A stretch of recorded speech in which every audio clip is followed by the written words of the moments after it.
ये question based है stress strain के ग्राफ के ऊपर।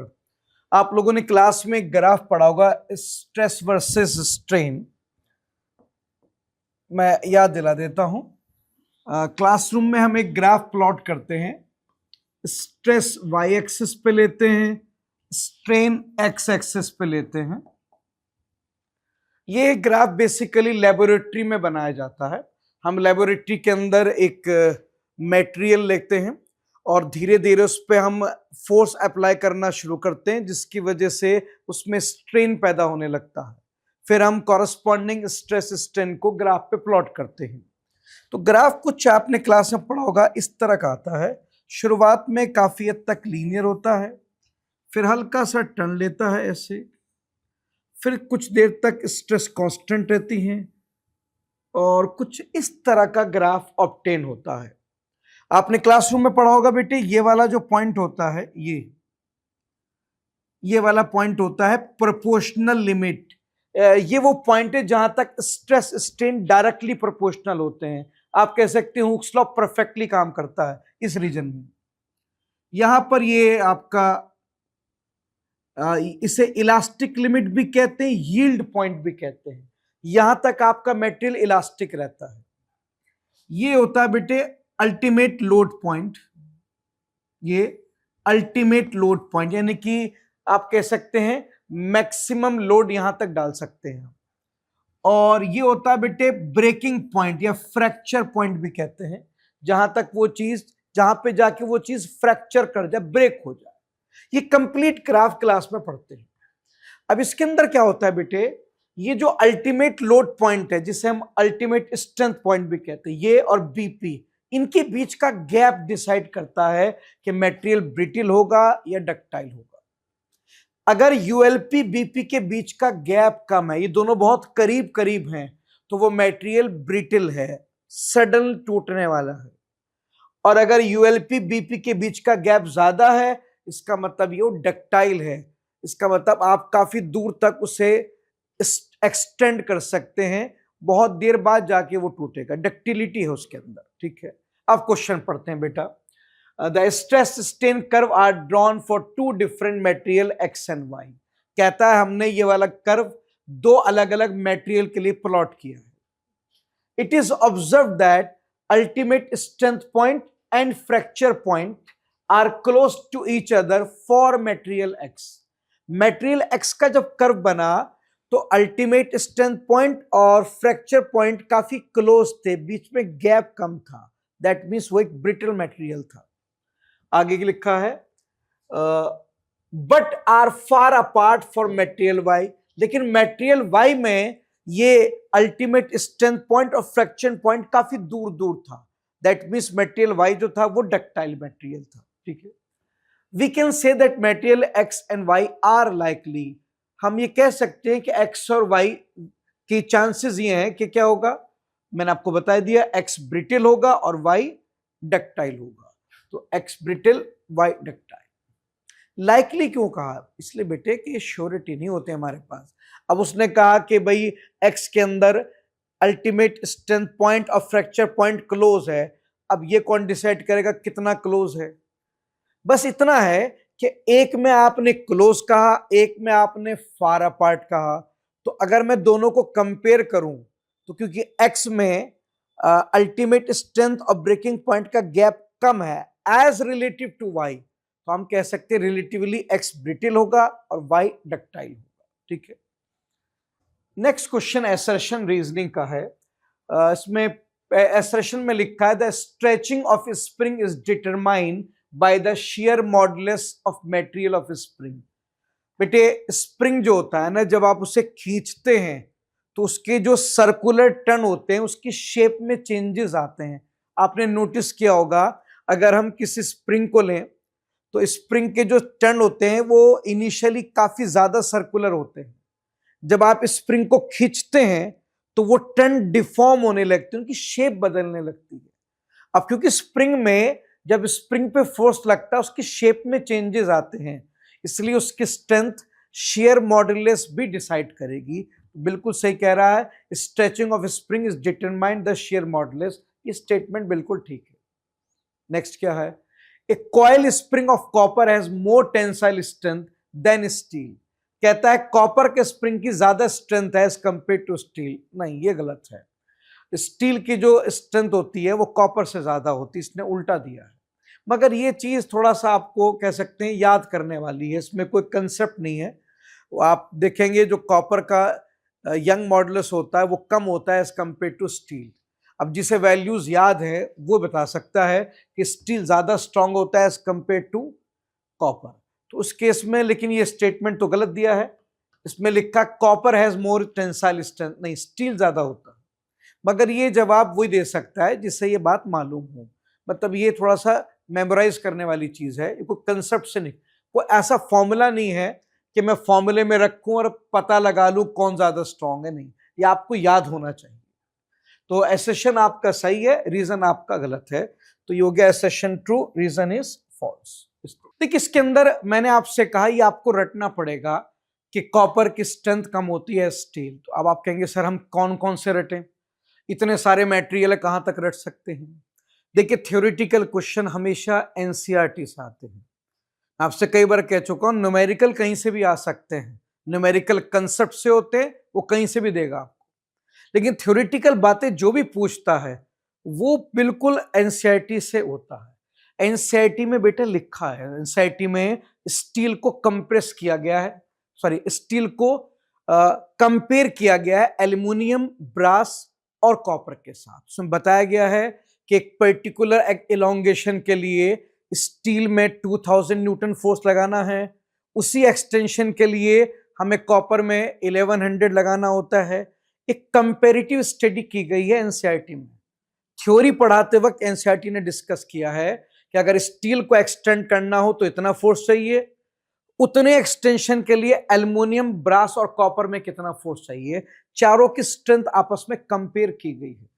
तो उसने वही चीज पूछी है जो एनसीईआरटी में गिवन है, कोई अलग से नहीं पूछा है। तो थ्योरेटिकल क्वेश्चन अगर रटने वाले आ रहे हैं तो बेटे वो एनसीईआरटी से होंगे। एनसीईआरटी में जो चीज थ्योरी में डिस्कस की गई है वो इंपॉर्टेंट होती है। नेक्स्ट क्वेश्चन में लिखा है when a block of mass m is suspended by a long wire of length l। मेरे पास एक लॉन्ग वायर है जिसकी लेंथ है l और मैंने यहां पर एक ब्लॉक को सस्पेंड कर दिया, लटका दिया, कितने मास का m। जब मैं ब्लॉक को लटकाऊंगा तो आपको पता है जो ब्लॉक का mg है वो इस वायर को पकड़कर नीचे खींचेगा, जिसकी वजह से इसकी लेंथ में एक चेंज आ जाएगा। पहले एल थी मगर जब mg इसे पकड़ के वायर को नीचे खींचेगा, भाई वायर का अपरेंट तो फिक्स है, यहां आपने ब्लॉक हैंग किया है ना, तो ब्लॉक के mg वायर को खींचेगा तो इस वायर की लेंथ में हल्का सा इंक्रीज आएगा। कितना पढ़ते हैं, when block of mass m is suspended by long wire of length l, the length of wire becomes l plus l। जो वायर कैपिटल एल लेंथ का था mg लगाने के बाद उसकी लेंथ हो गई l प्लस स्मॉल l, यानी कि स्मॉल l के बराबर उसमें एक्सटेंशन पैदा हो गई। ठीक है, the elastic potential is stored in extended wire. पूछ रहा है इस वायर के अंदर इलास्टिक पोटेंशियल कितनी स्टोर होगी। देखिए इलास्टिक पोटेंशियल का हमने फॉर्मूला पढ़ रखा है, half into stress into strain into volume. ये डायरेक्ट फॉर्मूला होता है इलास्टिक पोटेंशियल का। तो इसको अप्लाई कर देते हैं बेटा, आंसर आ जाएगा। हाफ स्ट्रेस क्या होता है, फोर्स अपॉन एरिया। इस वायर पे फोर्स क्या लगा है mg और वायर का एरिया गिवन नहीं, लेट अस से a। स्ट्रेन क्या होता है, change in length upon original length.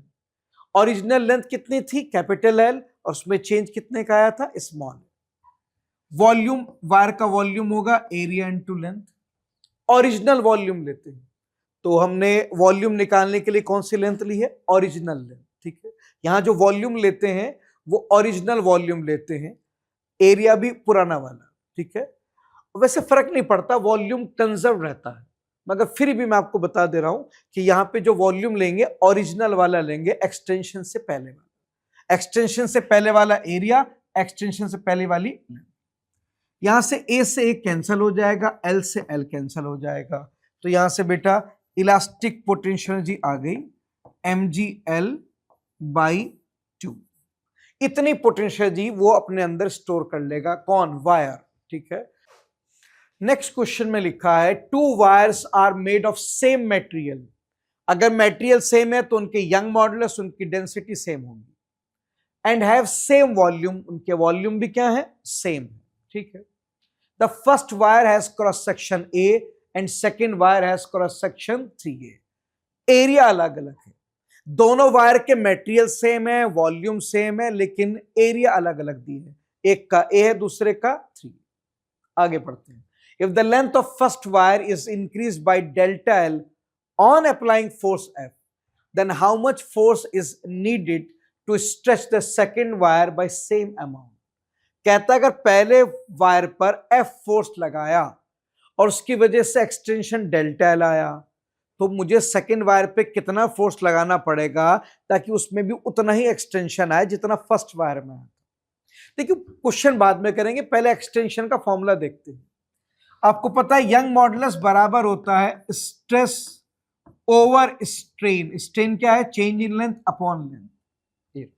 ठीक है, अब इसको एल को ऊपर ले जाइए, ए को नीचे, तो ये आएगा एफ एल अपॉन ए डेल्टा एल। ये यंग मॉडुलस को नीचे ले जाइए, डेल्टा एल को इधर, तो यहां से डेल्टा एल आ गया F A upon A Y, ये एफ एल है। तो ये डेल्टा एल का फॉर्मूला बन गया। ठीक है, अब ये फॉर्मूला मैं दो बार लगाऊंगा। पहले लगाऊंगा फर्स्ट वायर, फर्स्ट वायर पे एक्सटेंशन कितना है? Delta L. फर्स्ट वायर पे आपने फोर्स कितना लगाया? एफ। लेंथ कितनी है? लेंथ गिवन नहीं है, तो एक काम करते हैं, हम ऊपर नीचे एरिया से मल्टीप्लाई कर देते हैं, एक एरिया एक्स्ट्रा, ये स्क्वायर हो जाएगा। अब लेंथ इंटू एरिया बन गया वॉल्यूम। इससे फायदा क्या मिला? सर वॉल्यूम गिवन है, क्वेश्चन में लिखा वॉल्यूम सेम है। अब लेंथ की कोई इंफॉर्मेशन नहीं है, तो मैंने लेंथ को एलिमिनेट कर दिया। कैसे एलिमिनेट कर दिया? मैंने ऊपर नीचे एरिया से मल्टीप्लाई किया, तो ये एरिया इंटू लेंथ क्या बन गया? वॉल्यूम। अब मेरे फॉर्मूले में लेंथ नहीं है। फर्स्ट वायर का वॉल्यूम लेट अस से वी, एरिया पहले वायर का एरिया कितना है? ए, यंग मॉडुलस वाई, इक्वेशन 1। ये मैंने ये वाला फॉर्मूला फर्स्ट वायर पे लगा दिया। अब ये फॉर्मूला सेकंड वायर पे लगाऊंगा। मुझे सेकंड वायर में सेम एक्सटेंशन चाहिए, तो पहले डेल्टा एल था, अब भी डेल्टा एल लूंगा। मुझे जानना है कि सेकंड वायर पे कितना फोर्स लगा, तो लेट अस से कितना फोर्स लगा? F dash. वॉल्यूम क्वेश्चन में लिखा है दोनों का वॉल्यूम सेम है, वी। नीचे एरिया, सेकंड वायर का एरिया 3a है, तो 3a का होल स्क्वायर, और यंग मॉडुलस सेम है क्योंकि लिखा था मटेरियल सेम है, तो यंग मॉडुलस सेम है। एक ही फॉर्मूला मैंने दो बार लगा दिया। अब ये आ गया आपका, इसको आगे ओपन कीजिए, ये आएगा F dash V upon 9a square Y, that becomes equation 2। तो बेटे मैंने पहले यंग मॉडुलस का फॉर्मूला लगाया, स्ट्रेस ओवर स्ट्रेन। स्ट्रेस होता है फोर्स अपॉन एरिया, स्ट्रेन होता है change in length upon original length. यहां से मुझे एक y का नया फॉर्मूला मिल गया, उससे मैंने कन्वर्ट करके किसका फॉर्मूला बनाया? Delta L. उसमें लेंथ प्रॉब्लम क्रिएट कर रहा था, तो मैंने ऊपर नीचे एरिया से मल्टीप्लाई करके उसे वॉल्यूम में कन्वर्ट कर दिया। अब फाइनली मैंने ये वाला फॉर्मूला पहले फर्स्ट वायर पे लगाया, फिर सेकेंड वायर पे लगाया। अब क्योंकि दोनों में डेल्टा एल सेम है, तो इसलिए दोनों के डेल्टा एल को मैं इक्वेट कर दूंगा। तो दोनों के डेल्टा एल को इक्वेट करूंगा तो ये आएगा F V upon A square Y equals to F dash V upon 9a square Y. अब यहां से आप देखो काफी चीजें कैंसिल हो जाएंगी, v से v कैंसिल होगा, a स्क्वायर y से a स्क्वायर, 9 इधर ले जाइए, तो 9f बराबर आ गया f डैश। तो सेकंड वायर पे आपको 9f फोर्स लगाना पड़ेगा अगर आप चाहते हैं कि सेकंड वायर में उतनी एक्सटेंशन है जितनी फर्स्ट वायर में आई थी। ठीक है, चेक करते कौन सा आंसर आएगा बेटे? आंसर आएगा सी, ये आ गया, चेक कर।